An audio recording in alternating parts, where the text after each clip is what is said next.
എൻ്റെ ചങ്ങാതിമാരെ മുട്ടയിടാത്ത ഒരു കിടുക്കാച്ചി മയണൈസ് കണ്ടിട്ടുണ്ടോ? കിടുക്ക മയണൈസ് കേട്ടോ. നമ്മളെ മുട്ടയിട്ടുള്ള മയണൈസ് മാറിയിരിക്കും ഈ സാധനത്തിൻ്റെ ഫ്രണ്ടിൽ കേട്ടോ. സംഭവം വേറെ ലെവലാണ് എൻ്റെ ചങ്ങാതി. ഇച്ചിരി കുബൂസോ അല്ലെങ്കിൽ ഇച്ചിരി ബ്രെഡോ അതേ ഈ മയണൈസിൻ്റെ കൂട്ടി ഒരു പിടുത്തം പിടിച്ചാൽ എൻ്റെ ചങ്ങാതി സ്വർഗം കാണും. പിള്ളേർക്കൊക്കെ ഇത് ഉണ്ടാക്കി കൊടുക്കും. സംഭവം വേറെ ലെവലാണ്. അപ്പോൾ ആദ്യം തന്നെ നമ്മുടെ കലാപരിപാടിയിലേക്ക് വെച്ച് പിടിപ്പിക്കുക. ആദ്യം തന്നെ ഒരു 3-4 നാരങ്ങ എടുത്ത് ഇതുപോലെ നല്ല സ്റ്റൈലായിട്ട് കഴുകി വൃത്തിയാക്കുക. കഴുകി വൃത്തിയാക്കുന്ന സമയത്ത് നമ്മുടെ ചാനലായ ഷെഫ് നിബുദ് ആൽക്കെമിസ്റ്റ് ഫോളോ ചെയ്യാത്തവരുണ്ടെങ്കിൽ ഫോളോ ചെയ്യാനും ലൈക്ക് ചെയ്യാത്തവരുണ്ടെങ്കിൽ ലൈക്ക് ചെയ്യും. കമൻറ്റുകളും കൂട്ടുകാർക്ക് ഷെയർ കൊടുക്കാൻ മറക്കില്ല. ഇത് വീട്ടിലുണ്ടാക്കാൻ പറ്റുന്നതും പിള്ളേർക്കൊക്കെ കഴിക്കാൻ പറ്റുന്ന സംഭവം വേറെ ലെവലാണ്. ഇനി കൊളസ്ട്രോളിനെ ഓർത്ത് പേടിക്കേണ്ട, ഇനി ഓയിലാണെന്ന് പറഞ്ഞുകൊണ്ട് കൊളസ്ട്രോളിനെ ഓർത്ത് പേടിക്കുകയും വേണ്ട. അപ്പോൾ ആദ്യം തന്നെ ഇതുപോലെ നാരങ്ങ രണ്ടായിട്ട് കട്ട് ചെയ്ത ശേഷം ആ നാരങ്ങ ജ്യൂസ് ഇതുപോലെ പിഴിഞ്ഞെടുക്കുക. നല്ല സ്റ്റൈലായിട്ടൊക്കെ പിഴിയുന്ന സമയത്ത് നല്ല കിടുക്കാച്ചി അച്ചാറുകളൊക്കെ ഉണ്ട്, ഹോം മെയ്ഡ് അച്ചാറുകൾ.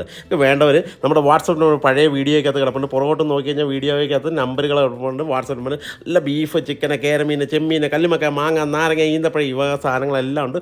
ഓർഡർ ചെയ്യുക, വരുത്തുക, കഴുകി പൊളിച്ചടുക്കുക എൻ്റെ ചങ്ങാതിമാരെ. എന്നിട്ട് നമ്മുടെ കലാപരിപാടിയിലേക്ക് നേരെ വെച്ച് പിടിപ്പിക്കുക. ആദ്യം തന്നെ തീ പിടിപ്പിക്കുക. അതിനുശേഷം ഇതുപോലെ സ്റ്റൈലായിട്ട് സോസ് പാൻ എടുത്ത് ചൂടാക്കാൻ വെക്കുക. ചൂടായി കഴിയുമ്പോഴേ ഇതുപോലെ പാലൊഴിച്ച് കൊടുക്കുക. 1 ലിറ്റർ പാല ഞാനങ്ങ് ഒഴിച്ചു കൊടുക്കുന്നുണ്ടോ. പാലൊഴിപ്പിച്ച ശേഷം അതിന് അടുത്ത കലാപരിപാടിയിൽ നിന്ന് ഇവനങ്ങ് നല്ലോണം അങ്ങ് തിളപ്പിക്കണം. ഇതുപോലെ നല്ല സ്റ്റൈലായിട്ട് അങ്ങ് തിളപ്പിക്കുമ്പോഴേക്ക് അടി പിടിക്കാൻ നോക്കണം. അതിനെ ഇങ്ങനെ ഇളക്കി തിളപ്പിക്കുക. കാരണം ആ വെള്ളത്തിൻ്റെ അംശം ഒന്ന് കുറയ്ക്കാൻ വേണ്ടി ഇച്ചിരി നല്ല രീതിയിൽ ഇങ്ങ് തിളപ്പിച്ച് ഒരു മാക്സിമം നമ്മളിപ്പോൾ തിളച്ച് കഴിഞ്ഞ ശേഷം ഒരു 5-10 മിനിറ്റ് സ്ലോ ഫയറിലിട്ട് ഇവനെ നല്ല രീതിയിൽ അങ്ങ് തിളപ്പിക്കണം. അവൻ ഏകദേശം തിളച്ചൊന്ന് കുറുകി വരുമല്ലോ. ഏകദേശം ഒരു പാലിലൊരു കുറുകൾ നിങ്ങൾക്ക് മനസ്സിലാവില്ല. ആ കുറുകി വരുന്ന സമയമാകുമ്പോഴേക്ക് ഇതിൻ്റെ മുകളിലേക്ക് ലെമൺ ജ്യൂസ് ഒഴിച്ചു കൊടുക്കുക. അപ്പോൾ പാലങ്ങ് പിരിഞ്ഞ് കിട്ടും. ഇതുപോലെ അപ്പോൾ തീ അങ്ങ് കുറച്ച് വെക്കണം കേട്ടോ, ഓവറായിട്ട് വെക്കല്ല. അപ്പോൾ അല്ലെങ്കിൽ തന്നെ ഇത് ഹാർഡായി പോകും പെട്ടെന്ന്.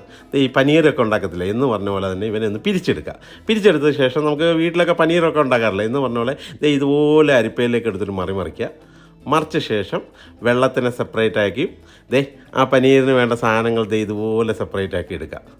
കണ്ടോ? അപ്പോൾ വെള്ളാംശമൊക്കെ മാറി സംഭവം സെറ്റായി ഈ ലെവലിൽ കിട്ടും.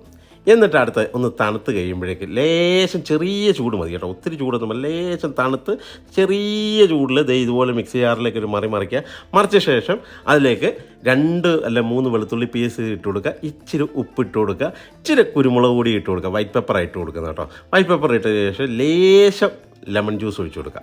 എന്നിട്ട് ഇവനെ ഒന്ന് പേസ്റ്റ് ആക്കാനുള്ള പാകത്തിന് തണുപ്പിച്ച പാലൊഴിച്ച് കൊടുക്കുക. അതും കൂടി ഒഴിച്ച ശേഷം ഇവനത് ഇതുപോലെ ഈ രൂപത്തിലാക്കിയെടുക്കുക. ഇപ്പം നല്ല കിഡിലോസ്കി മയണൈസ് റെഡിയായിരിക്കുകയാണ്. സംഭവം വേറെ ലെവലായിട്ട്. വെജ് മയണൈസ് എന്ന് പറഞ്ഞാൽ നമ്മളെ എഗ്ഗ് മയണൈസിനെ മാറ്റി നിർത്തുന്ന ടേസ്റ്റാണ് എൻ്റെ ചങ്ങാതിമാരെ. ഉണ്ടാക്കിയിട്ട് പിള്ളേർക്ക് കൊടുത്തു നോക്ക്. സംഭവം വേറെ ലെവലായിട്ടോ. അപ്പോൾ ഇതാകുമ്പോഴേക്കും നിങ്ങൾക്ക് പേടിക്കേണ്ട. ഇതിൻ്റെ അകത്ത് മുട്ടയുടെ പ്രശ്നമുണ്ടെന്ന് അത് പ്രശ്നമുണ്ട് ഇതൊന്നും പ്രശ്നമൊന്നും ആ വക പ്രശ്നങ്ങളൊന്നുമില്ല. ധൈര്യമായിട്ട് പിള്ളേർക്കും വലിയവർക്കും എല്ലാവർക്കും കഴിക്കാൻ പറ്റുന്നത്. സ്കൂളിലൊക്കെ പിള്ളേർക്ക് കൊടുത്തു വിടാൻ പറ്റുന്ന നല്ല സൂപ്പർ സാധനമാണ്. ഇനി ഇത് വേണേൽ ഫ്രിഡ്ജിൻ്റെ അകത്ത് സ്റ്റോർ ചെയ്ത് വെക്കാമെന്നാണ്, ഒരു പ്രശ്നം ഉണ്ടാകത്തില്ല കേട്ടോ. സംഭവം വേറെ ലെവലാണ്. എന്നിട്ട് ഇതുപോലെയൊക്കെ ബ്രെഡിലേക്ക് ഇവനെങ്ങ് മുക്കിയിട്ട് എൻ്റെ ചങ്ങാതി ഒരു പിടുത്തങ്ങ് പിടിച്ച സംഭവം സ്വർഗം കാണും, സ്വർഗം. അപ്പോൾ ഒന്നും നോക്കണ്ട, ഈ സാധനം ഉണ്ടാക്കി നോക്കിയിട്ട് അഭിപ്രായം കമൻ്റായിട്ട് രേഖപ്പെടുത്താൻ മറക്കല്ലേ ചങ്ങാതി. അതുപോലെ കൂട്ടുകാർക്കൊക്കെ ഷെയർ കൊടുക്കാനും മറക്കല്ലേ. തകർത്ത് പൊളിച്ചടുക്ക്.